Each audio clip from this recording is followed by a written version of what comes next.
Sadari bahwa kita diciptakan Allah. Coba kita buktikan dengan akal sehat, dengan fitrah manusia, dan dengan wahyu, yakni Al-Quran.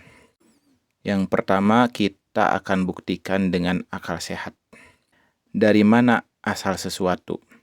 Bayangkan, kamu melihat sebuah rumah megah di tengah padang pasir. Lalu seseorang berkata, rumah ini muncul sendiri, tidak ada yang membangun. Apakah kamu akan percaya? Tentu pasti tidak akan percaya. Karena logika paling sederhana berkata, kalau ada sesuatu yang teratur dan kompleks, pasti ada yang membuatnya. Tubuh manusia jauh lebih kompleks dari rumah. Ada jutaan sel bekerja serentak. Jantung berdetak otomatis. Otak bisa berpikir, mengingat, dan mencipta. Maka mustahil semua ini muncul tanpa pencipta. Kalau rumah butuh tukang, maka manusia pun pasti ada yang menciptakan, yakni Allah Subhanahu wa Ta'ala.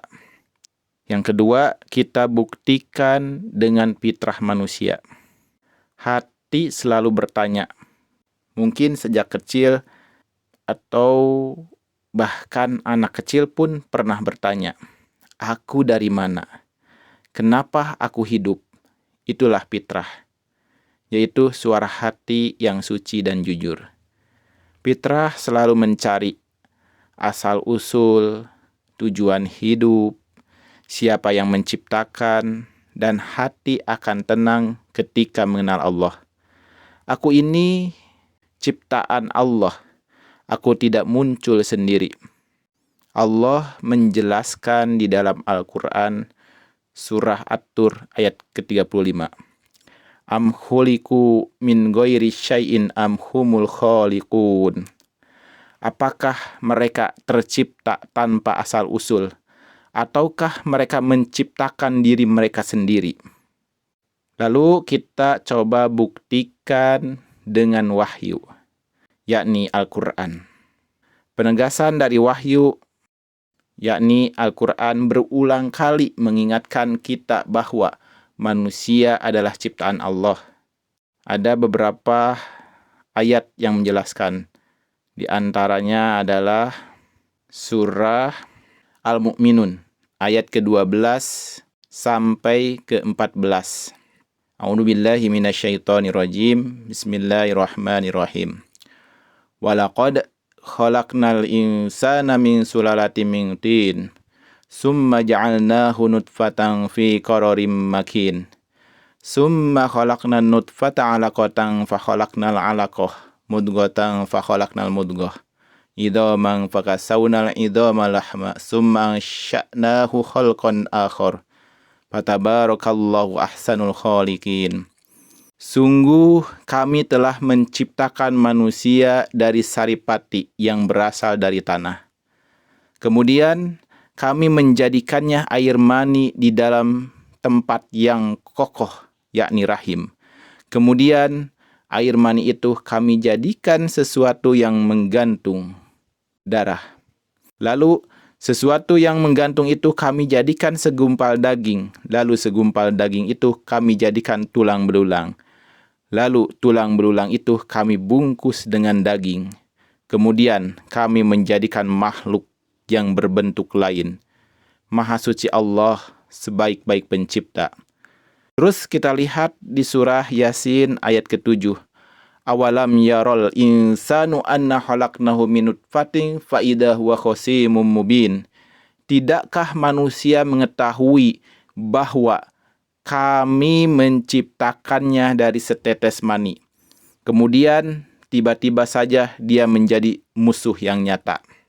Allah menjelaskan tahap demi tahap penciptaan kita. Dari tanah, air mani, janin, diberi ruh, lahir sebagai bayi, tumbuh jadi manusia dewasa. Itu semua adalah bukti bahwa kita diciptakan bukan muncul begitu saja. Kita tidak bisa memilih kapan lahir. Kita tidak bisa membuat jantung kita berdetak sendiri. Kita tidak bisa menahan kematian. Kalau kita tidak menciptakan dan tidak menguasai diri sendiri, maka pasti ada yang menciptakan dan mengatur kita. Siapa dia? Allah. Teman-teman, saya suka bertafakur. Mungkin ini bisa juga menjadi tafakur teman-teman. Untuk pembuktian kita sebagai manusia diciptakan oleh Allah. Saat aku merenung, bagaimana mungkin aku tidak diciptakan? Aku punya hati yang bisa merasa, akal yang bisa berpikir, penglihatan yang bisa menatap dunia, pendengaran yang bisa menangkap suara, dan ucapan yang bisa menyampaikan isi hati. Tak satu pun dari semua itu aku ciptakan sendiri. Tak satu pun aku benar-benar kuasai. Ketika aku lemah, ketika aku merasa kosong dan tidak tahu apa-apa, aku sadar, aku ini bukan siapa-siapa. Aku hanyalah ciptaan. Dan yang menciptakan pasti yang maha kuasa atas segala sesuatu. Bahkan, saat aku tidak mengerti apa yang sedang terjadi dalam hidupku, hati ini menemukan ketenangan saat kembali pada Allah, dalam doa, dalam sujud, dalam diam yang penuh harap. Semua ini membisikkan satu kebenaran, aku ini adalah ciptaan Allah, dan hidupku adalah perjalanan pulang kepada Allah. Untuk yakin bahwa kita diciptakan, cukup kita merenung dengan jujur. Aku hidup, bernapas, berpikir, merasa, tapi aku tidak pernah menciptakan diriku sendiri. Maka satu-satunya kesimpulan yang sangat logis, ini pun bisa dibuktikan dengan fitrah sebagai manusia dan belajar dari Al-Quran. Aku ini adalah makhluk. Aku diciptakan dan penciptaku adalah Allah. Dan ketika kita yakin bahwa kita diciptakan, barulah kita bisa bertanya dengan sungguh-sungguh. Lalu, untuk apa aku diciptakan? Dan itulah awal dari iman yang hidup.